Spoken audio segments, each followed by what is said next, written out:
Hello friends, welcome to pro skate world. आज के video में स्केटिंग करते हुए स्केटर की हार्ट बीट यानी कि पल्स रेट कितनी होनी चाहिए फ्रेंड्स, ये बहुत इंपॉर्टेंट है। इसके बारे में डिस्कस करेंगे। और उससे पहले क्या आप इमेजिन कर सकते हैं कि किसी प्लेनेट पर प्लेनेट का दिन उसके साल से लंबा हो। यस फ्रेंड्स, एक दिन साल से लंबा। फ्रेंड्स, जो एक डे होता है वो होता है जो प्लेनेट अपने एक्सिस पे रोटेट करता है। तो वीनस 243 अर्थ डेज में अपने एक्सिस पे रोटेट करता है। तो वीनस का वन डे हुआ 243 अर्थ डेज। और ईयर क्या होता है? प्लेनेट जो सन के चारों तरफ कितने टाइम में रोटेट करता है, और वीनस सन के चारों तरफ रोटेट करता है 225 अर्थ डेज में। तो वीनस का वन ईयर हुआ 225 अर्थ डेज और वन डे हुआ 243 अर्थ डेज। है ना फ्रेंड्स, अमेजिंग। फ्रेंड्स, अपने टॉपिक पर आते हैं कि स्केटिंग करते हुए स्केटर की पल्स रेट कहां तक जानी चाहिए, उसमें क्या क्या टर्म्स होती हैं। फ्रेंड्स, आप 3 टर्म्स नोट कीजिए: resting heart rate, training heart rate और maximum heart rate. Resting heart rate क्या हुई फ्रेंड्स?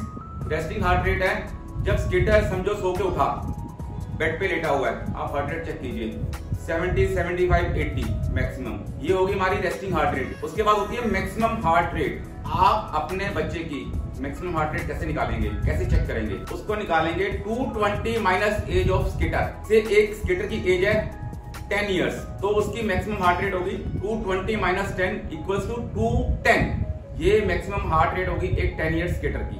अब उसकी training heart rate. Friends, training heart rate होती है हमें स्केटर की हार्ट रेट को कहां तक लेके जाना है। वो हमें मैक्सिमम हार्ट रेट 10 साल के बच्चे की मैक्सिमम हार्ट रेट है 210, तो हमें 75 to 85% एट द मोस्ट लेके जानी है, से 160 to 180 तक अप्रोक्सीमेट रफली आइडिया। फ्रेंड्स, ये हो गई आपकी ट्रेनिंग हार्ट रेट। अब आपको मैं दिखाता हूँ, स्केटर का वीडियो बनाया मैंने कि जब वो रिंग में आया तो उसकी कितनी पल्स थी, पल्स या हार्ट रेट, और ट्रेनिंग करने के बाद कितनी पल्स या हार्ट रेट हुई। उसके लिए पहले आप ये वीडियो देखिए प्लीज। सबसे पहले जब स्केटर रिंग के अंदर आ रहा है तो मैं उसकी पल्स चेक करता हूं। अब मैं आपके सामने नमन की पल्स चेक कर रहा हूं। नमन ने अभी कोई रनिंग, कोई एक्सरसाइज नहीं किया। ये टाइमर आपके सामने ऑन हो गया, पल्स मैं चेक कर रहा हूं। नमन की पल्स है 10 सेकंड्स में 16। इसका मतलब हुआ नमन की पल्स हो गई 96 1 मिनट के अंदर। तो ये हमारी पल्स होगी स्केटिंग करने से पहले। अब हम अपनी प्रैक्टिस करेंगे। नमन की प्रैक्टिस के बाद नमन की पल्स क्या होती है हम बाद में चेक करते हैं। ये देखिए, नमन आपके सामने प्रैक्टिस कर रहा है।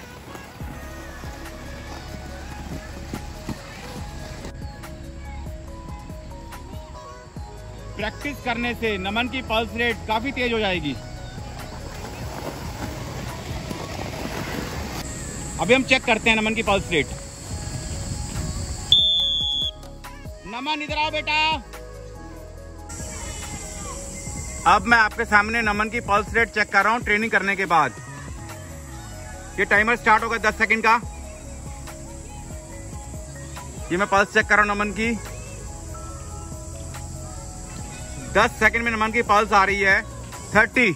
इसका मतलब क्या हुआ? 1 मिनट में 180। जो पल्स रेट हमारी स्केटिंग करने से पहले 96 थी, वो स्केटिंग करने के बाद होगी 180। ये बहुत अच्छी पल्स रेट हो गई। बहुत अच्छी प्रैक्टिस किया नमन ने। फ्रेंड्स, जैसा कि हमने वीडियो में देखा, जब नमन स्केटिंग रिंग के अंदर आया तो उसकी पल्स या हार्ट बीट थी 96, रेस्टिंग हार्ट रेट से कुछ ज्यादा, क्योंकि थोड़ी बहुत मूवमेंट थी, सारे दिन कुछ काम किया होगा, तो उसकी पल्स थी 96। अब आपने करना क्या है? आपने पहले 96 से इसको थोड़ा सा ऊपर लेके जाना है। लाइट सी रनिंग कीजिए, थोड़ी सी और बढ़ जाएगी। थोड़ी स्ट्रेचिंग एक्सरसाइज कीजिए ताकि आपकी बॉडी थोड़ी खुल जाए, तो आपकी पल्स रेट थोड़ी और बढ़ जाएगी। बाद में आपने देखा कि ट्रेनिंग करने के बाद, फुल फ्लेज ट्रेनिंग करने के बाद नमन की पल्स रेट या हार्ट बीट पहुंच गई 180, अप्रोक्सीमेट 80-85% जो उसकी पहुंचनी चाहिए पहुंच गई। ये होती है हमारी ट्रेनिंग हार्ट रेट। आपने ध्यान रखना है आपके बच्चे की हार्ट बीट, पल्स रेट 80-85% से ऊपर ना जाए। कई बार स्केटर्स इतनी प्रैक्टिस कर लेते हैं, ओवर ट्रेनिंग करने से उनकी पल्स रेट या हार्ट बीट पहुंच जाती है 200 प्लस। बहुत नुकसानदायक है। आप डॉक्टर से भी डिस्कस कर सकते हैं। आपको आपके बच्चे के स्टेमिना को बिल्डअप करना है। जैसे जैसे बच्चे का स्टेमिना बनेगा तो उसकी पल्स रेट ट्रेनिंग करने के बावजूद भी 180, 175, 170 तक रहेगी। अगर स्केटर के पास स्टेमिना अच्छा नहीं है तो उसकी पल्स 200 तक पहुंच जाएगी, जो कि नुकसानदायक है उसके लिए। सबसे पहले स्केटर ने स्केटिंग में आकर लाइट सी रनिंग वार्म अप करना है या स्केट्स पे ही स्लो मूवमेंट करनी है। ये नहीं कि स्केटिंग में आया, स्केट्स पहने और एकदम दौड़ने लग गया। पल्स रेट जो कि 96 थी एकदम अगर शूटअप करेगी से 150, 160 पहुंच गई तो बॉडी को लॉन्ग टर्म में नुकसान है, इसका फायदा नहीं है फ्रेंड्स। पहले 96 है, उसको 110, 120 लेके जाइए, 130 लेके जाइए धीरे धीरे। उसके बाद आप इसको 180 तक पीक पे लेके जाइए अपने ट्रेनिंग हार्ट रेट। उसके बाद आप इसको धीरे धीरे कूल डाउन करना है। कूल डाउन कैसे करना है? जब आपका ट्रेनिंग सेशन पूरा हो गया उसके बाद थोड़े से आपने 2-3 राउंड स्केट पे स्लो मूवमेंट करनी है। उसकी आपकी पल्स धीरे धीरे 180 से 170, 160, 150 तक आती जाएगी। उसके बाद आपने लाइट से स्ट्रेचिंग करनी है स्केट्स आने के बाद, तो आपकी पल्स रेट फिर 150, 140, 130, 120 तक आ जाएगी। जब आप घर जाएंगे तो घर जाते जाते आपकी पल्स रेट 96 या 100 के आसपास पहुंच जाएगी। ये तरीका है आपको कैसे ट्रेनिंग करनी है। फ्रेंड्स, अगर आपने ओवर ट्रेनिंग की आप देखेंगे लॉन्ग टर्म में स्केटर का नुकसान होने वाला है। आपको अपनी पल्स रेट पे बहुत ध्यान देना है। 3 टर्म्स मैंने बोली, रेस्टिंग हार्ट रेट जो कि 70, 75, 80, maximum heart rate 220 minus age of skater से एक स्केटर की 20 इयर्स है, 220 माइनस 20, 200 मैक्सिमम हार्ट रेट। और उसकी ट्रेनिंग हार्ट रेट 80% या 85%, 160, 170, 175, 20 इयर्स स्केटर्स के लिए ट्रेनिंग हार्ट रेट। फ्रेंड्स, आपने पूरा इसको ध्यान रखना है। फ्रेंड्स, मुझे पूरी उम्मीद है आपको समझ आ गया होगा resting heart rate, training heart rate, maximum heart rate. फिर भी अगर आपका क्वेश्चन है, आपको अपने बच्चे की ट्रेनिंग हार्ट रेट जाननी है, आप कमेंट बॉक्स में जाइए, मेरे को अपने बच्चे की एज लिखिए, उसका ट्रेनिंग थोड़ा बेटर लिखना पड़ेगा, क्या ट्रेनिंग करता है तो आपको बता दूंगा उसकी ट्रेनिंग हार्ट रेट क्या होनी चाहिए। फ्रेंड्स, अगर ओवर ट्रेनिंग की बच्चे का लॉन्ग टर्म में नुकसान होने वाला है। इसका आपको ध्यान रखना है कि आपने बच्चे को ओवर ट्रेनिंग नहीं करानी है। फ्रेंड्स, अब एक और फैक्ट आपके लिए, क्या आप सोच सकते हैं कोई बिल्डिंग एक्सपेंड कर जाए, थोड़ी लंबी हो जाए?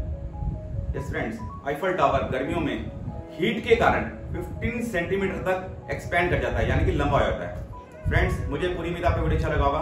Wait for my next video. Thank you friends.